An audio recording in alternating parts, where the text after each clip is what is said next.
All right, everybody. Hello and welcome to another episode of the Couch Warrior podcast. I'm your host, Mike.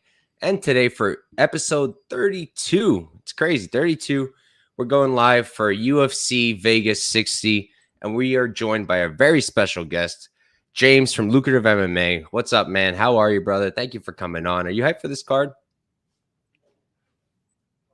Yes, Mike. I'm hyped for the card, man, and thank you for having me on. I'm actually looking forward to most of the fights on this card, which is pretty uncommon, especially for a fight night. You know, with the pay-per-views, yes, sometimes they stack most of the fights, but with this one, I'm honestly looking at the whole card. I'm like, damn, like these fights are going to be fire. You know, most fights are probably going to finish. The fights that don't finish are probably going to be wars. I'm really excited for this one, and I'm more excited right now to break it down with you. So hopefully, we can give the viewers, the guests, some good bets this weekend, because been on a little bit of a heater myself, slipped up last weekend, so I have a lot more want to make that right. And this weekend I think we're going to do it, because there's a lot of spots I like, and I'm looking forward to talking with them I feel you. about you. I feel you, man. By the way, I don't know if it's me or you with the Wi-Fi. It's a bit off. So if I interrupt you, that's why I apologize for that. But yeah, I'm also super hyped for this card. Like, I love these cards where we got like 13, 14 fights. All of them are decent matchups. Like, there's no real name value, but there's still a ton of talent and a ton of fun matchups. So I'm super hyped. I'm hyped to break it down with you. I've been listening to you for a minute, man. Like, you've been in the game forever. Respect you a lot. And super hyped to break it down with you, man. So why don't we get right into it? And Let's get it. For this first fight, we've got Nikolas Motta versus Cameran VanCamp. This was actually scheduled before a while ago, but they remade it. And we've got Motta. He's 12-4-0, 29 years old. He's 5'9", 70-inch reach. And I do still have him training out of Extreme Couture. VanCamp on the other side is 15-6-1. He's 29 years old as well, 6'2". So what is that? That's like not a math guy, but I believe that's 5 inches taller, or 4. He's got a 4-inch reach advantage, that I know for sure. And James, do you have an exact camp for VanCamp? Because otherwise, I only know the typology one. No, I'm not 100% sure. I don't know if it's just me or it's you, but you keep cutting up, breaking up. So I'm not sure if it's my internet or your internet, but I just thought I'd mention it. Maybe some of the viewers can tell us if Mike's internet's breaking up or it's just me. Yeah, so I had the same thing with you. So definitely need the viewers here. Guys, let us know what's happening over there. Well, I'll switch my internet just now. Let's see if that helps.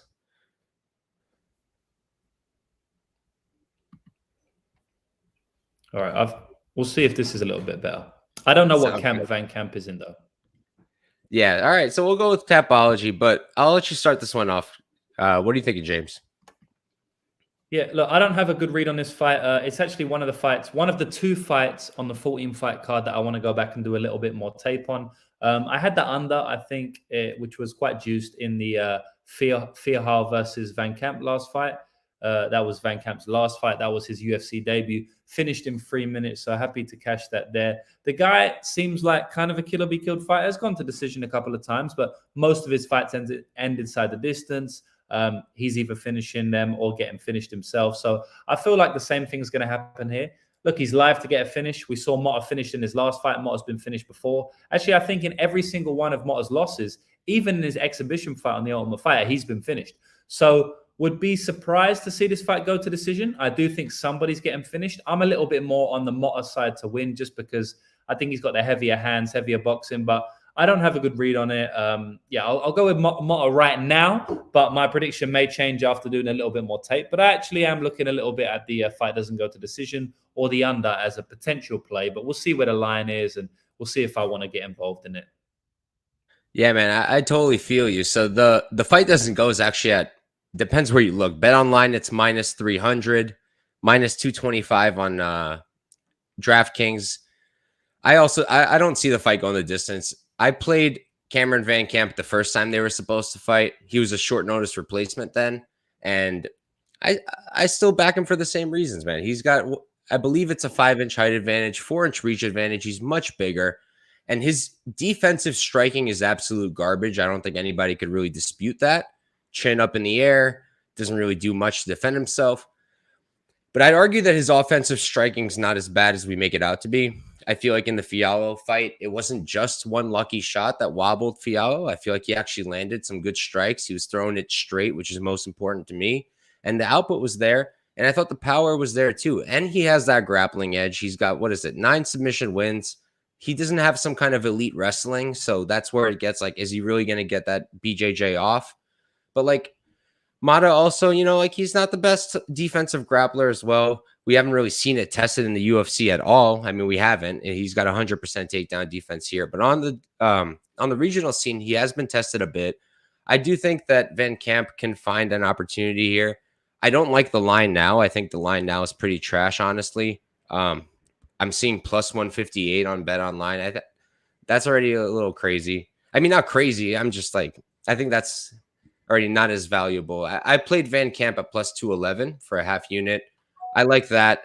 I was considering his sub prop. We'll see if I end up getting there, but I just feel like the size, and I don't think like he has to get knocked out to lose this fight, I think, and I think he can win this fight in multiple ways. So I do like VanCamp here, but not with a lot of confidence. Yeah, no, I fully understand your take. And like I said, I need to do more tape on this one, more study on this one.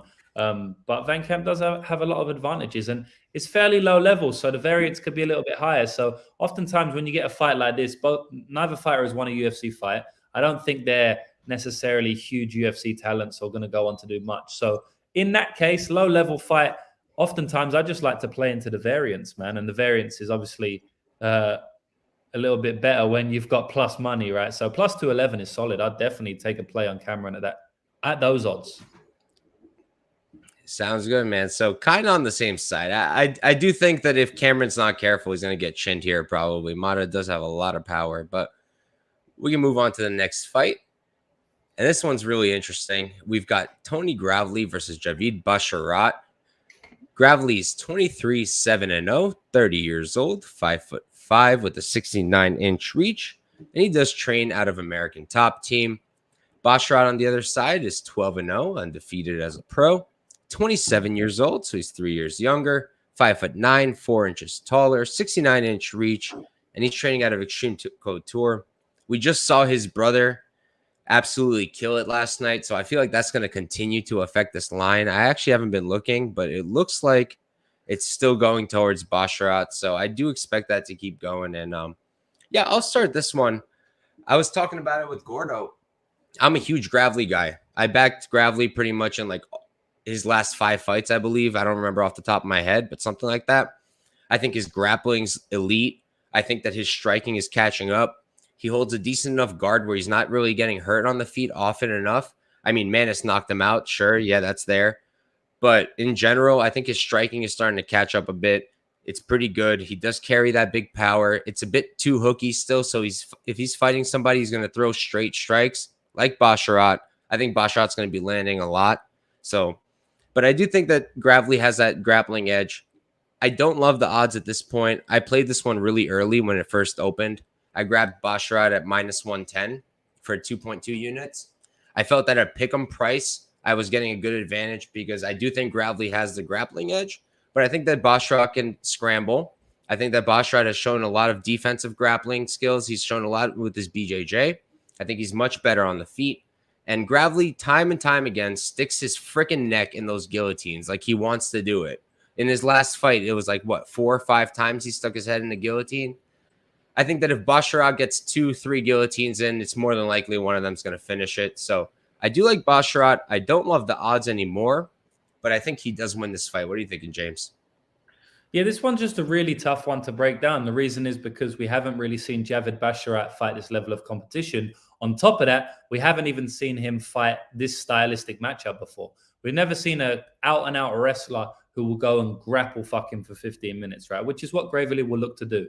Now, we know Gravely's hands have been coming together. We saw in his last fight, he knocked out Johnny Munoz in a couple of minutes. We saw in that Nate Maness fight, he knocked out Nate Maness, but then the round ended and then Nate got him. So we know he's got power in his hands. We know his striking is coming along, but he's fighting a fighter who's much better on the feet, right? So we talk about his hands, we talk about his power. it doesn't mean much in this fight, in my opinion. Basharat's the much better striker. He's a much cleaner striker. I think his fight IQ and the striking IQ is much higher level as well. He's longer, he's bigger. He's going to be teeping him at range. I feel like Basharat's going to have the advantage on the feet. Is Basharat going to be able to defend the takedowns? That's really what it comes down to. I'm sure Gravely will get 1 or 2 takedowns. Can he grapple him for 15 minutes or get a finish?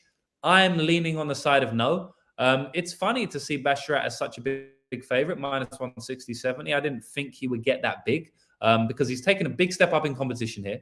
He's never fought this stylistic matchup before. There's lots of unknowns. It's very in play that Gravely is just a much better wrestler than him. Basharat can't handle the wrestling. He trains in the UK. He's a UK fighter. We never really know if he can defend the takedowns.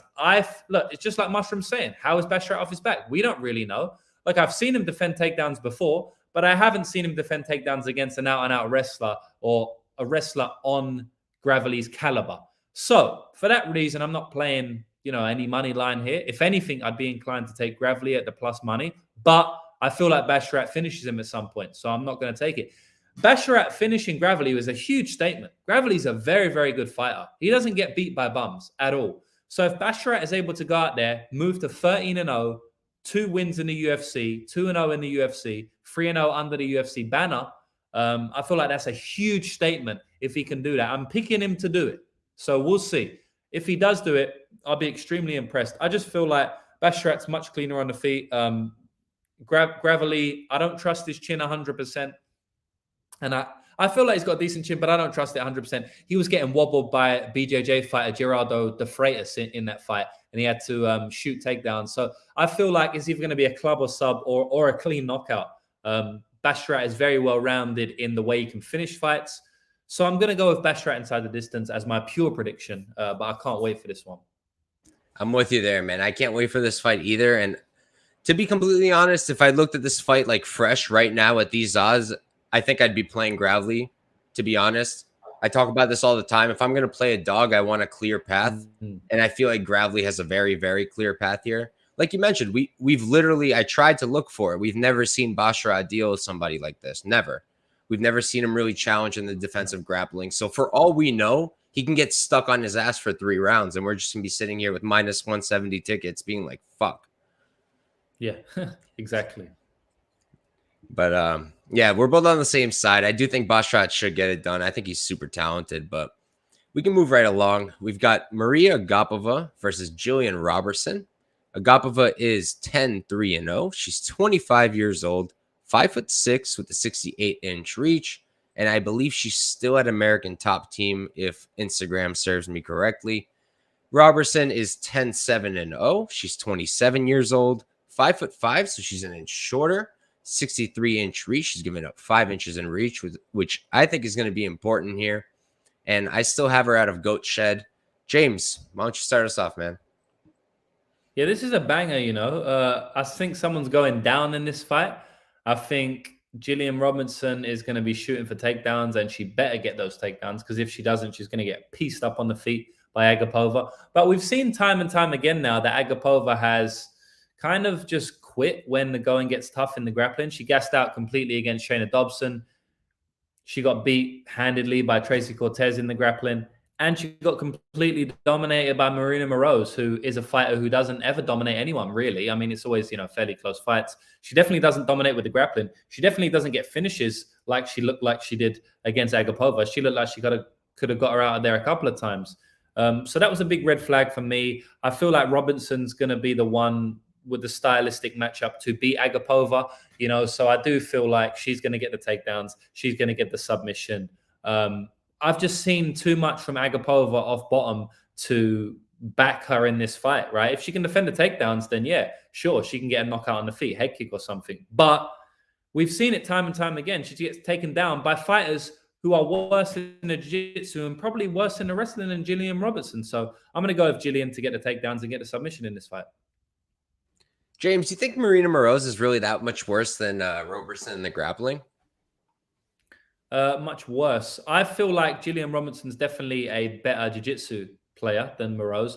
I don't think she is potentially as good in the clinch and takedowns. Well, not up against the cage. I feel like open mat takedowns, she's probably better. But yeah, up against the cage, she's weaker than Morose and stuff. But in the jiu-jitsu, I fancy her to be quite a bit better than Morose. Yeah. So, I mean, the way I look at it is, we look at Agapova and yeah, we talk about her struggling with the defensive grappling, but when have we really seen it happen, right? Tracy Cortez, who's an elite wrestler, we know that. Marina Morose, who depends who you are. I rate her pretty highly in the grappling.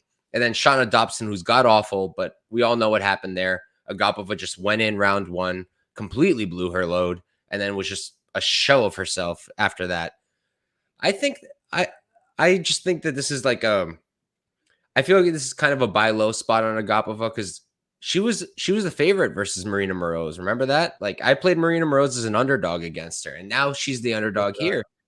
And I just feel that I think that if Gillian Robertson gets her down, like you said, she's really good from top. Her BJJ game's elite, obviously, but she struggles. I don't think she's that good of a wrestler. I don't think she's as good as Marina Morose, for example. I definitely don't think she's as good of a wrestler as Tracy Cortez.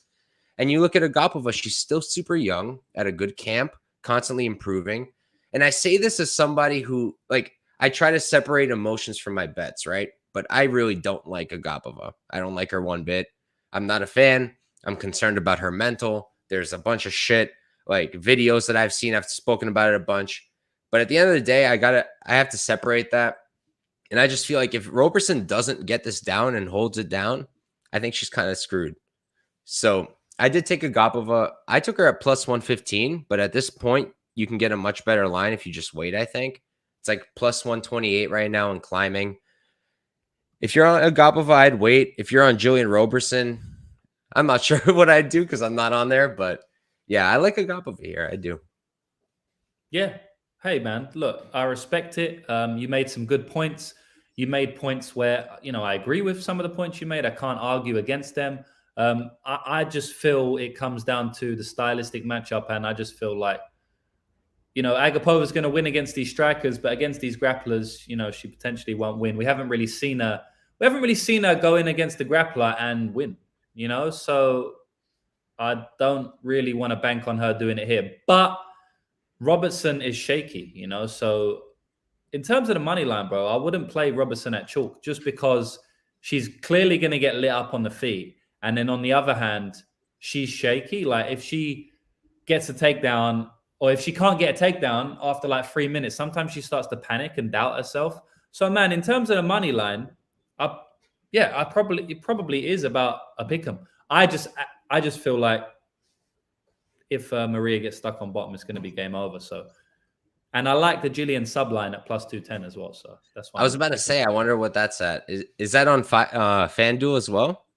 So it was actually plus 260 at one point. It got bet down. Plus 255. I don't have FanDuel. I have about 50 books, but it's about plus 210, market wide right now, which is pretty solid in my opinion. Like in terms of the money line, like I said, it's a big pass for me. But in terms of the props, I like the submission play for Robertson. Yeah, I mean, I feel like if you think Robertson wins, it's either you think she's holding Agapova down for 3 rounds, which I don't think really is going to happen, or you think she submits her. And bet online plus 255 Robertson submission. I feel like that's pretty good. Yeah, inside the distance, little caveat, inside the distance is possible. We know Gillian does rain down those elbows quite solid. So just a little disclaimer to anybody watching. If you're a reserve better, maybe you go for the inside the distance instead. But for me, I just like the money on the submission. So that's what I'm going with. Makes sense to me, man. Kiarix brought up a point. I don't know if you knew this. I'm Ukrainian, so I'm super biased towards Morose. So maybe that's why I think she's better than Robertson. I'm extremely biased, but yeah, I'm glad Kiarix brought that up. But we'll move on. Solid. Yeah, she's a good fighter, bro. You got a good one over there. She's really the only good Ukrainian we have. Every Ukrainian male fighter is so bad, man. They're so bad. What was his name? Oscar Mozarov came over here and made a fool of all of us. I know you're doing so good in the in the boxing because Alexander Usyk just took out one of my country members, Anthony Joshua. So he went head to head, and he lost there. But yeah, in the MMA, they still have some ways to catch up. But I'm sure it's coming. It's a tough nation. I'm sure it's coming.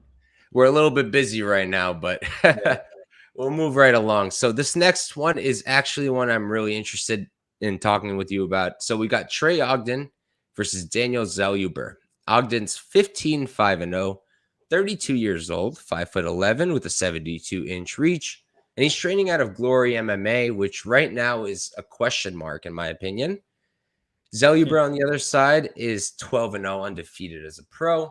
23 years old, so he's 9 years younger here. 6'1", he's 3 inches taller. 77-inch reach, he's got a 5-inch reach advantage.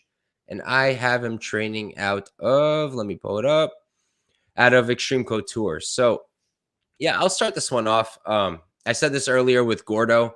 I think this line is ridiculous. I don't think anybody should be playing Zellhuber at minus 300.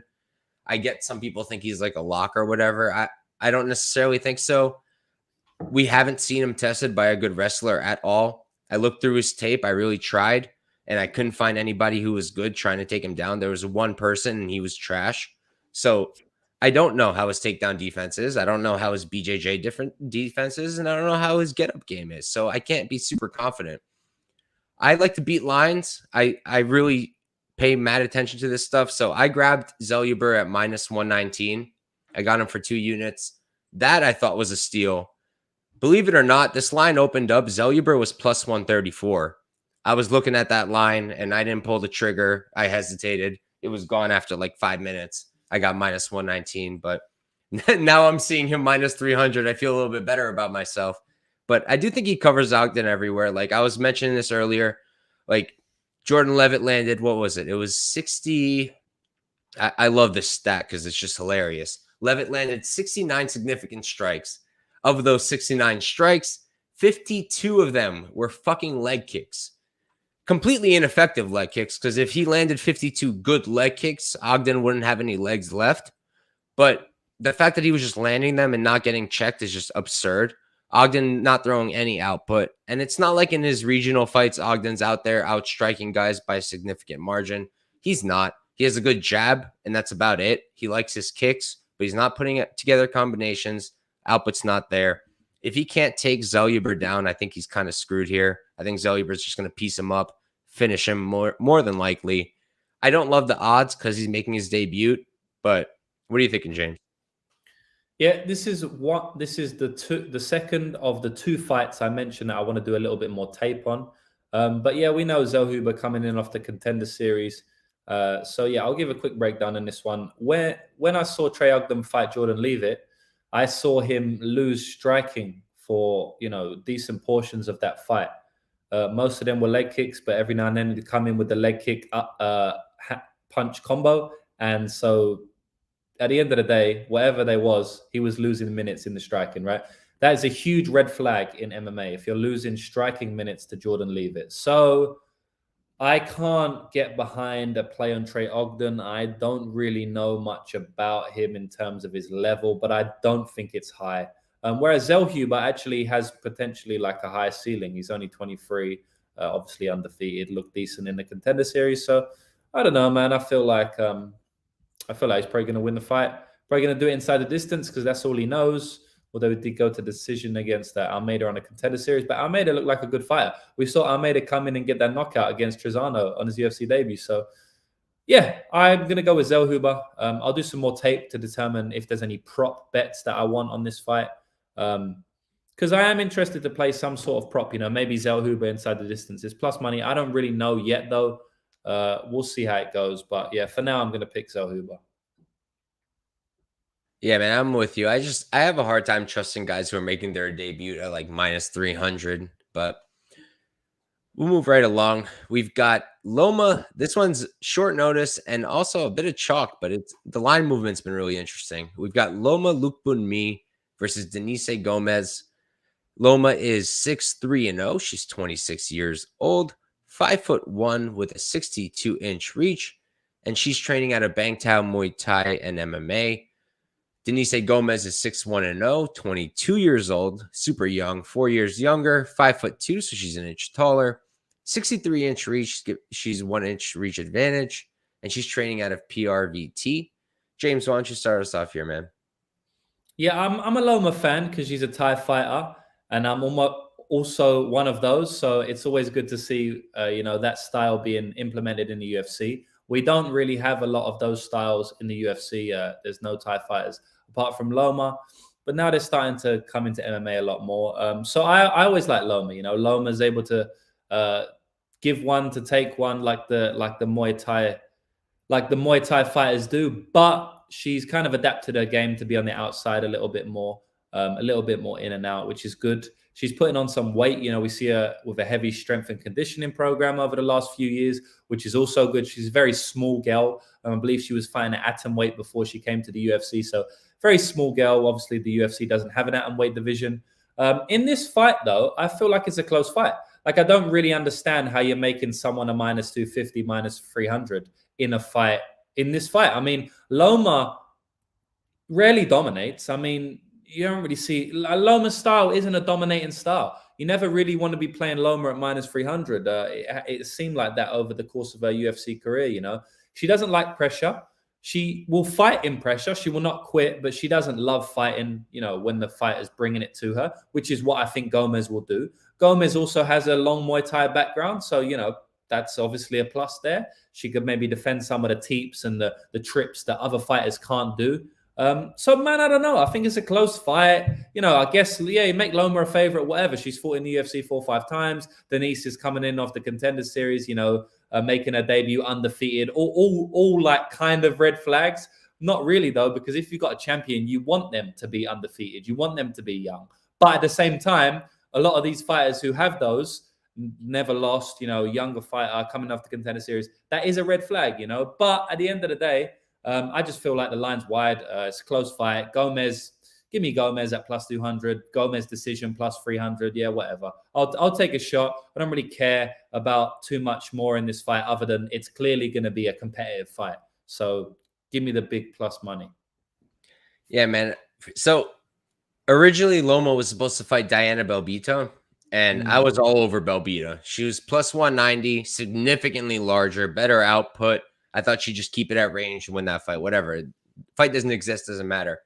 But so when the line opened up here and Gomes was plus 220, plus 225, obviously I was like, all right, let me check this out. I just feel like I didn't know much about Denise Gomez's Muay Thai background. Maybe you know more, but we do know a lot about Loma's. We know that she's had hundreds of fights, and we've seen it. Like, her output is super low. I agree, which I don't love, especially at chalk. I just feel like I'm not sure what Gomes is going to be able to do here to really win minutes. I mean, is she going to be throwing strikes at range? Yeah, of course. She's going to be the one landing at range. But I feel like Loma's not really going to be giving that to her. Loma is very good at initiating her game plan. Like, you look at her 2 losses, right? Who she lost to in the UFC. Lupi Godinez, who's an elite wrestler and literally nothing like Gomes. And Angela Hill, which, say what you want, is a very talented fighter, in my opinion, super well-rounded. And if you're not top of the top, you're not going to beat Angela Hill. So, yeah, I mean, I would never play Loma at these odds, but it looks like we might get a better price. If I can get Loma minus more realistically, minus 175, I'd probably still play her. I do think she's got the advantage at range. I think she's got the advantage in the clinch. And she's shown really good trip takedowns as well. Not that Gomes has terrible takedown defense or anything like that, but Loma has shown some success there, more weapons there. So I would lean Loma, but I'm not running to play her as a favorite either. Yeah, understood. But we'll move on. We got another women's fight over here. We've got Aspen Ladd versus Sara McMann. Aspen Ladd is 9-3-0. She's 27 years old, 5'6" with a 66-inch reach, training out of. So I know that she's married to the coach of Syndicate, right? But it looks like from Instagram she's training at Urban Sprawl Fitness. I don't know much about it, but that's what I'm seeing. And then Sara McMann is 13-6-0. She's 41 years old. I believe it's 15 years older she is. She's 5'6", 66-inch reach as well. Training out of Revolution MMA. And yeah, I'll start this one off. I'm probably going to play McMann, honestly. I'm going to wait and see where the odds end up before I make a play. But the way I see it is I wrote in my notes after I watched the tape. I was like, what does Ladd really do? Like, what does she really do? Well, I can't think of anything. Maybe you can tell me, and I won't end up playing McMann, but I feel like McMann can out-grapple her. And like, you look at it, yeah, she's old, but Carol Rosa is also super young. And she beat Carol Rosa very legitimately. She out-grappled her. And I think the most important thing, which is a lot of people aren't talking about, is I feel like Sara McMann is actually a good striker. At least she's shown good striking in her most recent fight. Like, what she was doing was stuff you don't really see. She was going to the body. You don't see that much from the women's bantamweight. She was putting together combinations. And I thought she looked really good, honestly. So I am going to be on McMann here. I just feel like Ladd doesn't do enough for me to trust her. Going into this fight, I was thinking I'd just hammer Ladd because I thought maybe she would outmuscle McMann, tire her out, maybe get a late TKO. But watching the tape, I couldn't see it. Maybe you can convince me. James, what are you thinking, man? I just feel like it's very hard to trust Sara McMann, you know? Like, she looks amazing in the first round. She's probably like minus 500 to defeat Amanda Nunes in round one, you know? But she's also minus 500 to get finished in round two. You know, like, she just capitulates in every fight. Look, even in the Rosa fight, in her last fight, she won the first 2 rounds cleanly, just grappled her, out-grappled her easily. She's one of the best wrestlers in women's MMA history, you know, takes her down. But in round 3, she gets thrown on her ass, and Carol Rosa got in mount at one point, started raining down some shots. I mean, if that was a 4-round fight, I don't know, man. I feel like Rosa would have got the finish in that 4th round. I honestly do. So even in that fight, she lost in, you know, the 3rd round. Juliana Pena fight, she was winning the fight. Oh, it was 1-1, and then she got beat in the 3rd round. I just feel like it's so hard to trust someone like Sara McMann.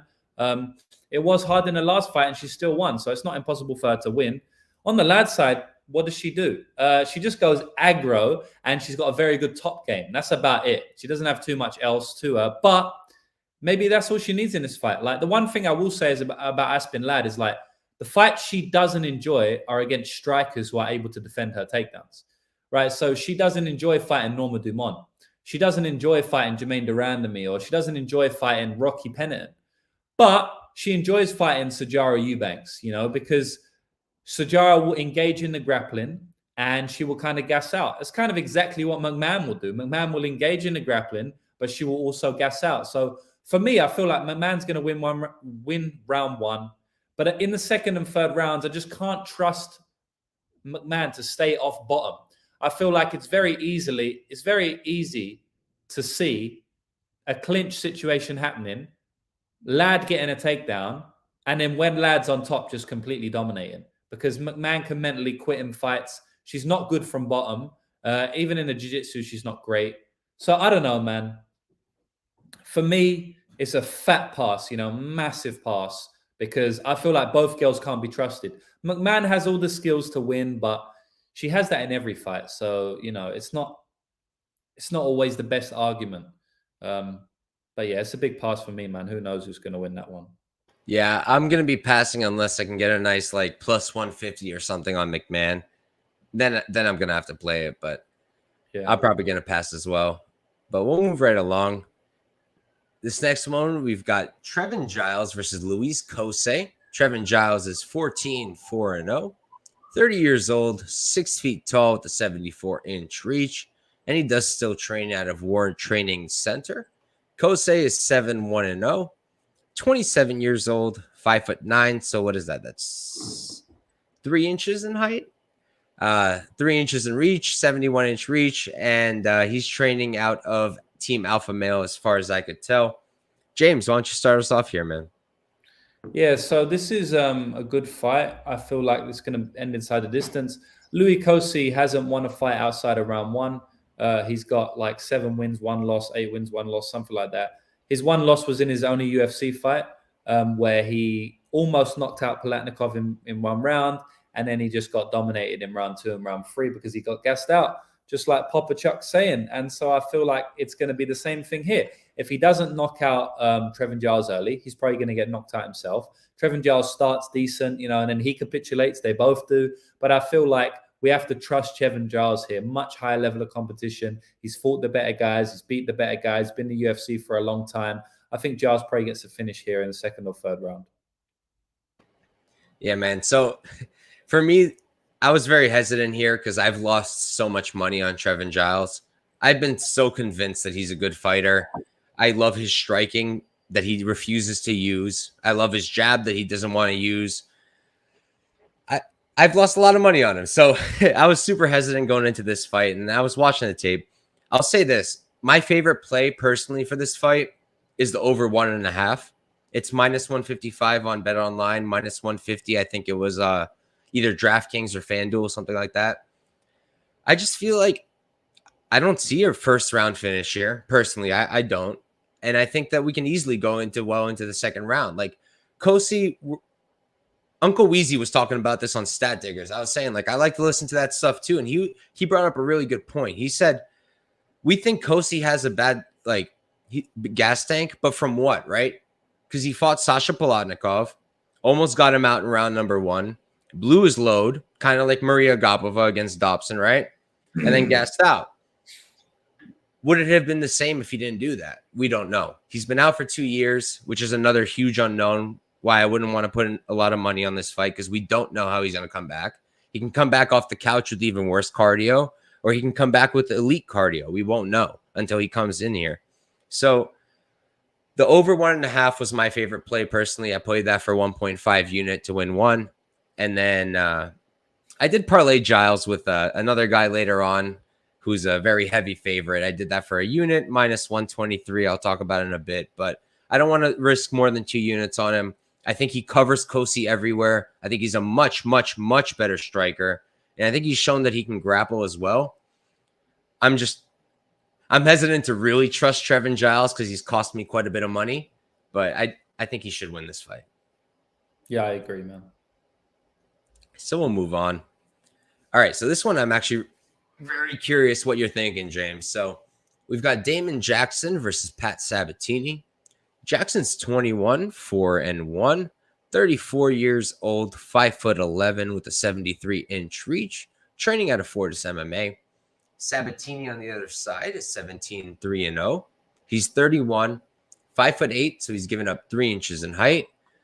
70-inch reach, giving up 3 inches in reach, and he's training under Dan Gracie as far as I could tell still. And I'll start this one off. I'm leaning Sabatini. I think he's the better grappler. I think he's the better wrestler for sure. It's hard to tell who has a better BJJ. Both of them have shown really elite skills there. I kind of lean Sabatini, especially because of who he trains under and the camp that he trains in. My issue is I think Sabatini's striking is kind of trash. I feel like Damon Jackson isn't a great striker either. But the fact that I think he's a better striker here by a bit is concerning to me as someone who wants to bet Sabatini. What I'm thinking is, Mirsad Bektic was winning that fight the entire time until he got guillotined, right? He was getting those takedowns. He was getting that top control. I think more than likely Sabatini closes the distance, gets his takedowns. I don't think he necessarily submits Damon Jackson. I think he's probably going to grind out another decision. But I'm a huge Sabatini guy. I think he's extremely talented. His striking leaves a lot to be desired. I just don't think it's necessarily going to cost him here. I'm going to wait to see what the odds end up at. I know that the money's coming in on Damon Jackson. Minus 178 is the best I see on Sabatini. For me, even that seems a little bit playable, but I'm going to wait. What are you thinking, James? Yeah, I feel like Sabatini's just a better version of Damon Jackson. He's kind of better in most spots. Maybe Damon Jackson's a better striker, but at the same time, the margins will be so thin on the striking that I don't really feel like it will make a big difference. It's not like we've got a clear better grappler and a clear better striker. It's like they're even-ish on the feet. Both fighters could probably have success. And then in the grappling, I just feel like Sabatini is going to be a step ahead for majority of the fight. We've seen Damon Jackson dominated in the wrestling before. Sabatini is a very, very high-level fighter, man, and I don't think Damon Jackson is on his level. Damon Jackson is a dog. He's going to fight for your money. He's going to win a lot of fights in the UFC, but this one, I think, is a step too far. I don't think he has the style needed to beat Pat Sabatini. So I'll go with Pat Sabatini here, and I think minus 178 is playable, like you. You think you'll get to play there, James? Maybe. I don't know. I'm not a huge fan of minus 200s when one portion of the fight, aka the striking, is so close. And Yeah, but it's hard to see Damon Jackson winning this fight other than like a random submission or something, because I think Sabatini is going to be a step ahead. So I don't know. We'll see if I get to a play. I haven't decided yet. Gotcha, brother. Me too. I'm still waiting, but we can move on. Meanwhile, we've got Anthony Hernandez versus Marc-Andre Barriault. Hernandez is 9-2-0. He's 28 years old, 6 foot tall with a 75-inch reach. And I have him training out of Urban Sprawl Fitness. Mark on the other side is 14-5-0. He's 32, so he's 4 years older, 6'1", 1 inch taller, 73-inch reach, giving up 2 inches in reach. And I've got him training out of Sanford MMA, my favorite camp. I refuse to call it Kill Cliff, but James, why don't you start us off, man? Yeah, this is a good fight. Like most of the fights on the card, this one is going to be an absolute banger, in my opinion. This is kicking us off for the main card. I feel like Barriault has a good shot in this fight personally. I feel like Fluffy Hernandez usually has the cardio advantage, but in this fight, I don't actually think he does. I think he's going to be shooting takedowns a lot on Marc-Andre, and I feel like Barriault can actually defend. I think he's got good takedown defense. I know he was taken down 5 times by Park, and then Park got taken down like 6 times against Fluffy Hernandez. But when I actually watched the tape, I don't think that it's going to cross over as some people might expect. I don't think Fluffy's going to get 7-8 takedowns in this fight. And if he does, I think Barriault's going to get back to his feet fairly quickly. I think Barriault potentially has the striking advantage here. He probably does. He has the durability advantage for sure, 100%. So I feel like that could play a part if the fight goes late, which I expect it to do. I feel like Barriault can actually shock some people here. I feel like at plus 150 he's a little bit undervalued. So I took the shot on him personally. I think he can get it done inside the distance here. I feel like Fluffy's going to blow his wad at some point, trying to get him out of there. Mark is a very tough guy, very hard guy to finish in the grappling, in the wrestling. Very hard guy to dominate in general. You kind of have to just pick him apart and stay on the outside and not really engage too much, mixed with the grappling. I don't think that's Fluffy's style. I think Fluffy is kind of kill or be killed. He's gonna come forward like a lunatic. He's gonna do his best to get Mark out of there, but I don't think he's gonna do it. So in that case, I feel like there's gonna be a worn out Fluffy, and I think Mark can take over in the second half of the fight. So I played him at plus 150, and yeah, hopefully he gets it done for us. So I'm on the other side, but you listed everything that I was talking about with Gordo and thinking myself, because I do think the minus 170 on Hernandez is wide. I played it still because I do think that pressure, that wrestling is very, I think very highly of it. I think it wins fights. And I can't get that image out of my head of Mark getting taken down 2 times by freaking Jordan Wright. I know Jordan Wright didn't get any control time with that and then got finished, but the fact you're getting taken down by Jordan Wright is a little bit concerning if you're fighting somebody like Hernandez. I agree with you big time that I think Mark has a much better striking. I do think there's a margin there. I think he's the better striker. That's my biggest concern as a backer for Hernandez. I think that if we're stuck at range, my ticket's in trouble. I think more than likely Hernandez isn't going to allow that. I think he's going to grind out Mark, but I am concerned about the range. I am concerned about if he can't get him. I think he's going to get him down if he can't hold him down. I don't necessarily think he submits him. I am going to look for a sub prop if I can get a nice price. I'm not going to push it though. I haven't really looked yet. I don't think FanDuel came out with anything yet, and that's usually what I wait for. But yeah, right now I'm just sitting on I played a unit minus 170 for Hernandez, and I parlayed him with a guy we're coming up to real soon. But I totally see the path for Mark here. I definitely see it. Yeah, and I see the path for Andre. So for Fluffy, sorry. So we'll see how it plays out. Yes, sir. But all right, so here's another good one. We've got Tanner Boser versus Rodrigo Nascimento. Boser's 28-1. He's 31 years old, 6'2" with the 76-inch reach, and I've got him training out of. I wrote in my notes, I don't know his camp, so we're gonna go with Hayabusa Training Center.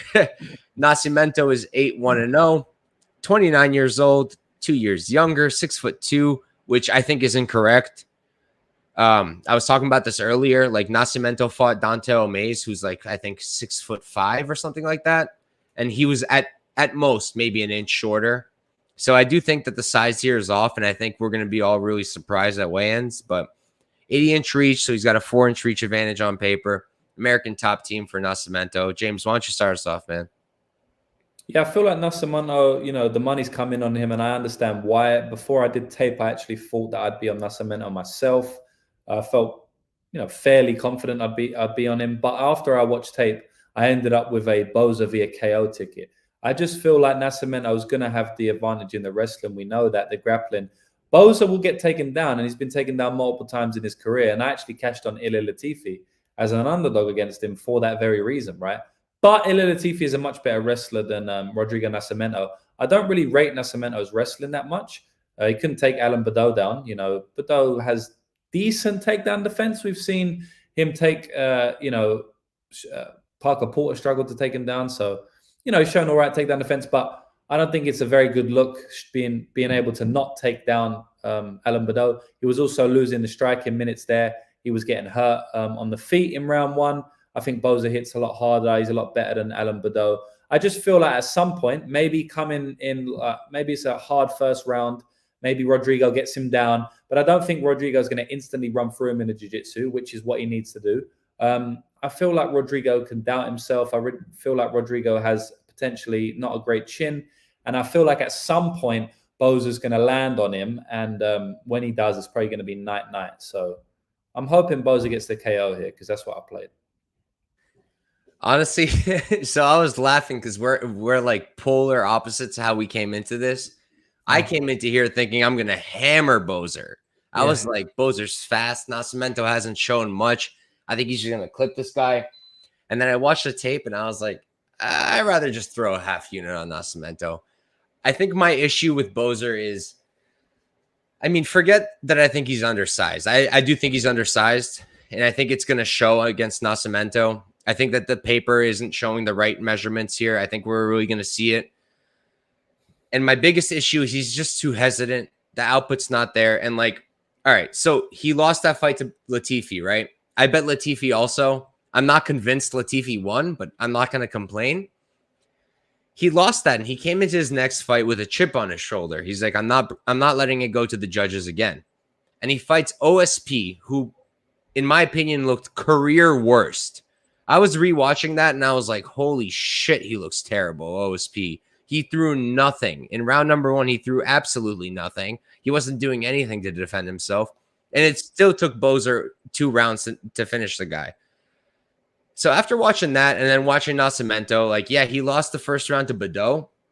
But Badeau also does a lot of things that I don't really necessarily see Boser doing. Like, he doesn't have the same size. I don't think he has the same power. And he doesn't have that grappling threat, you know? So I think it's a close fight. I think you're very live with your Tanner Boser KO because that's exactly what I was thinking originally. But at plus money, I took Nascimento for just a half unit shot. I considered his sub prop, but I'm not convinced. So I'm probably going to stay off of that. But super close fight. I'm leading Nascimento, though. Yeah, look, I feel like with the money line, which is what you're talking about, you do play the underdog. You do play the fairly big underdog, you know. But I would play Rodrigo Nascimento on the money line if someone said you have to play a money line here, because in my opinion, it's dog or pass. But that's why we get cute with props sometimes. And they was giving me the same price for Nascimento money line as they was for a Boser KO. So I actually think Boser gets the KO. So I was like, yeah, we'll take that instead. So we're going head to head, but I understand why you played the money line as you did, because I feel like that is the side. So we'll see how it plays out, man. We're going head to head again. Honestly, this is great. I'm glad that we disagreed so much. It's way more fun this way, but yeah. I highly, highly, highly doubt that we're going to disagree on this one. We've got Alan Amedovski versus Joseph Pfeiffer. Amedovski is 8-3-0. He's 34 years old, 5'10", 74-inch reach. He does train out of Extreme Couture. He's been posting a lot about it. Take that as you may. Pfeiffer on the other side is 9-2-0. 26 years old. So what is that? 8 years younger. 6'2", 4 inches taller. 75-inch reach, 1-inch reach advantage, training at under Dan Gracie now. And yeah, I guess I'll start this one off. Not that there's really much to say, honestly. I feel like, all right, I mean, there's a question mark because we haven't seen Amedovski in a minute, right? It's been like 2 years, I think, or a year and a half, something like that. But I can't imagine what he has for Pfeiffer here. I mean, his striking is god-awful. His striking defense is even worse. He's got really short reach, so even though his striking can be okay, he has to close the pocket in order to do that, and he hasn't shown an ability to hang there. And his grappling is just, I've never seen something so bad in the UFC. I mean, it's terrible. His grappling defense is terrible. Pfeiffer, I think, will probably submit him if he just shoots a takedown. If he wants to strike, I think he can get a knockout as well. I'm obviously not going to be running to play Pfeiffer money line. I'm almost minus 500 now. Some books minus 450. Hell no. I parlayed him up a little bit earlier. I mentioned it. I parlayed him with Giles for a unit, and I parlayed him with Hernandez for a unit. I also played his sub prop today. It came out on FanDuel at plus 550. I played that for 0.2 units. I just think his sub is very live. Like I said, I do think he can knock out Amedovski, but his real advantage here, like the very significant advantage, is the grappling. If he takes it down, like, I think it's going to be super easy for him. So that's what I'm thinking. James, how about you, man? Yeah, I'm going to kind of not speak too much more about it. I feel like Pfeiffer's, going to win the fight. Amedovski he's got 3 losses in the UFC. He's got 3 fights in the UFC, and they're all losses. And his losses, 2 of them, last 2, was against Joseph Holmes and John Phillips. He lost in round 1 to both of those fighters. And those are bottom of the barrel UFC fighters. They're not going to be in the UFC for long. They're not good fighters. And he got beaten round 1 by both of them. It's a very, very, very, very, very, very, very, very big red flag. And I don't really see how you can play Amedovski. What are you hoping on? You're just hoping Joe Pfeiffer, he's got a couple losses on his record. He's coming in the UFC debut, UFC jitters. But Amedovski does nothing. Look, MMA is crazy. Whatever. Who knows what will happen. But yeah, I feel like Pfeiffer's probably going to win the fight. Probably in round 1. I mean, so the one way I'd look at it for if you really don't want to play it for Pfeiffer, I mean, I hedge this way because I think it's the only way Amedovski can win. I played Amedovski by KO. It opened up on Bet Online at plus 2,500. So I literally put a 1/10 of a unit to win 2.5 because I don't think he wins it. So I'm willing to throw away that 1/10 of a unit. But to cover my ass in the only way I think he wins, I'm willing to do it. The odds aren't as great now, plus 1,800. But again, I still think that's the only way he can possibly win this, is like a nice shot against Pfeiffer in round number 1. So, yeah. But we'll move on. We've got another banger. We got Andre Fili versus Bill Algeo. Fili is 21-9-0, 32 years old, 5'11", 74-inch reach, and I do believe he's still out of Team Alpha Male. Bill Algeo on the other side is 16-6-0, 33 years old, 6 foot tall. So he's, 1 inch taller, 2 inches taller, 74-inch reach, same reach. And he's training out of Delco MMA and Fitness, which I do believe is his own camp. James, what are you thinking for here, man?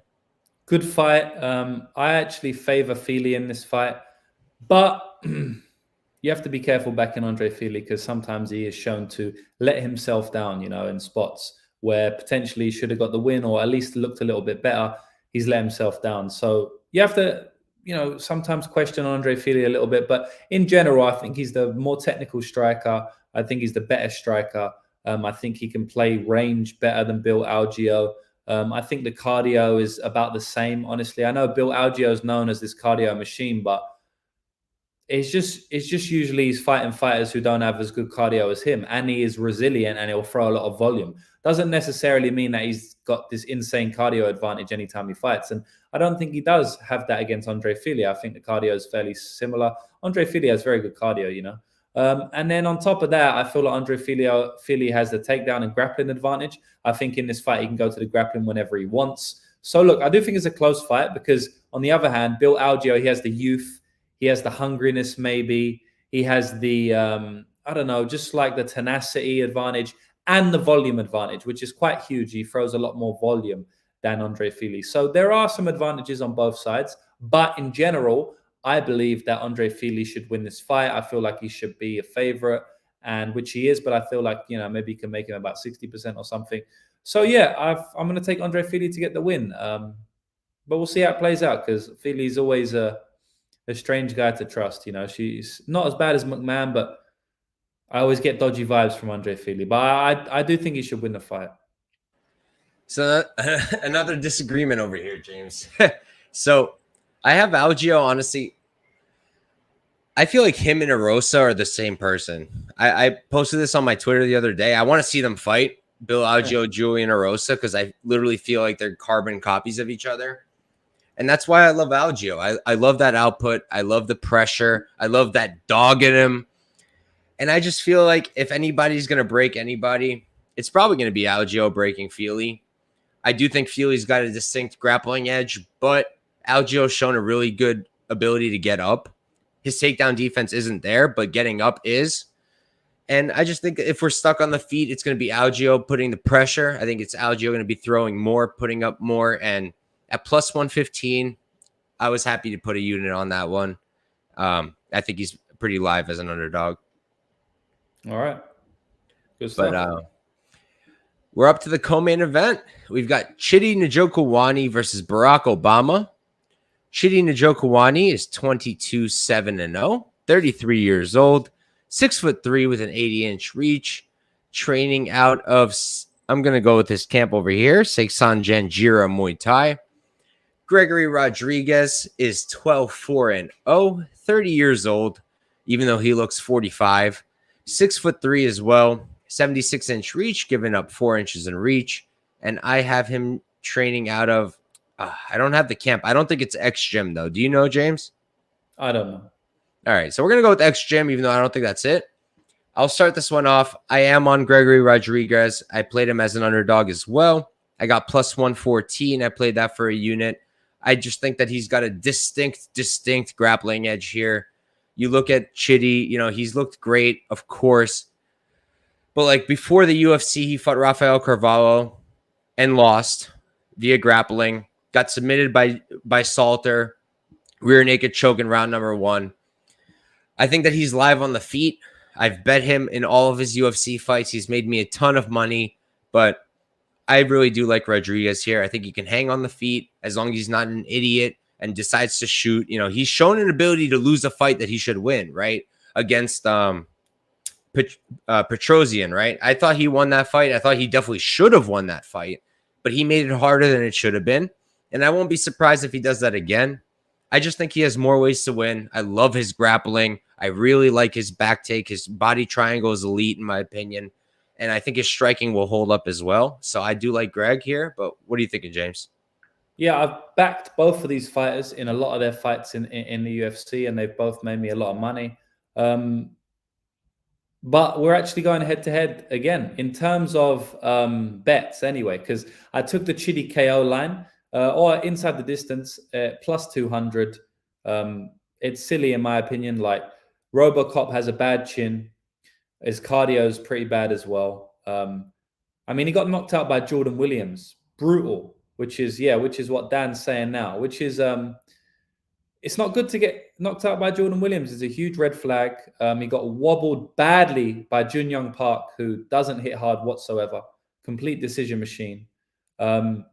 So yeah, his chin's, it's not even questionable. His chin is bad. Gregory Rodriguez has a bad chin. That's like solidified. So when you give me Chidi KO at like plus 200, I'm like, yeah, obviously, like why not? I might as well. In terms of the money line side, maybe Rodriguez. Yeah, maybe slightly. Just because he has much more ways to win, like you said. He can knock out Chidi on the feet, got very heavy hands, very good boxing. He can grapple fuck Chidi. I think he can win the decision with volume.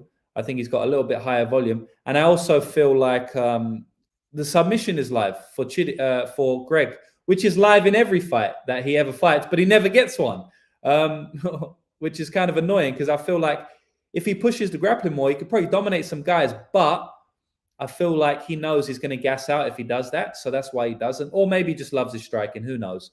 But yeah, I took Chidi KO, but man, in terms of who's going to win the fight, I don't know, man. I think this is a 50-50 fight.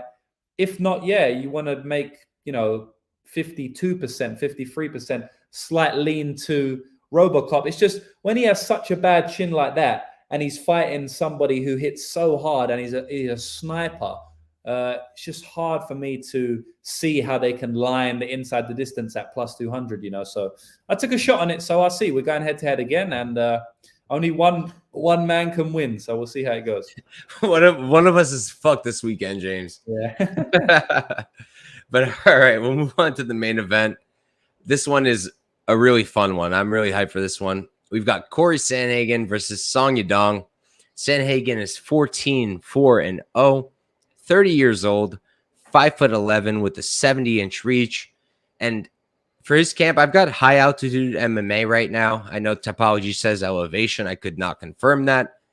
But Song on the other side is 9-6-1, 24 years old, which is absolute madness. 6 years younger, 5'8", so he's given up 3 inches in height, 67-inch reach, giving up 3 inches in reach, and he does still train out of Team Alpha Male. So, but I did notice on Instagram, it looks like he's training at Cow Terra Academy more recently. So, James, what are you thinking here, man? It's hard for me to get a breakdown on the fight. I feel like we're just going to have to see them in there because Corey has some good advantages. I think one of the things maybe being overlooked here is that Corey can probably go to the wrestling if the fight gets a little bit hairy on the feet. Yadong Song's a very good boxer, very athletic, very explosive. He got a lot of power. I think Yadong Song definitely has the durability advantage here, but he can be taken down. We've seen him taken down multiple times now. Looked very, very bad against Cody Stamen in the grappling, wrestling. Obviously, Cody's a good wrestler, but Corey Sandhagen has some solid trip takedowns when he wants to. He's mixing the wrestling in, a number of his fights now. So I feel like he could do it again here. But yeah, I don't really have a huge opinion. I guess Corey Sandhagen to win, but I feel like dog or pass on the money line, probably. I'll probably just take the flyer on Yadong Song just because he hits so hard. He's so young. He's still improving. Corey Sandhagen, I've seen him hurt before. He got dropped by Yan. He also got hurt by Lineker, I think, once, or was it Bautista or someone? So, man, I don't know. Like, it's going to be a good fight. I can't wait for it. So that's my predictions. That's my thoughts. So I'll probably just look to enjoy this one as a fan. That's probably the smartest bet you can make here is to just watch this fight. But, yeah, I mean, I don't know if I'm going to get to anything either. I don't have a play yet. I'm watching Sandhagen. I know the line is climbing towards Song Yadong. I do think that Sandhagen probably wins. He's got quite a bit of a reach advantage, height advantage. He's bigger here. And I think that he used that range well. And I'm a Peter Yan guy. Tremendous fan. I hate Aljo just because he beat Peter Yan for no good reason. And for me to see Sandhagen have such a close fight with him, it's hard to get that out of my mind. Especially because I think that Song Yadong presents a lot of the similar weapons to Yan. He's very good in close. That's where he's most dangerous. His hand speed is ridiculous. That knockout from Marlon Moraes is one of the cleanest I've ever seen. Like, the combination that finished him was so good. I just feel like Sandhagen's going to make him really work here. It's going to be hard to hit him. He moves a lot. In that range, I think it's going to be Sandhagen all day. And like you mentioned, it's not talked about a lot, but I think Sandhagen's got the low-key wrestling advantage here. Took Peter Yan down 2 times.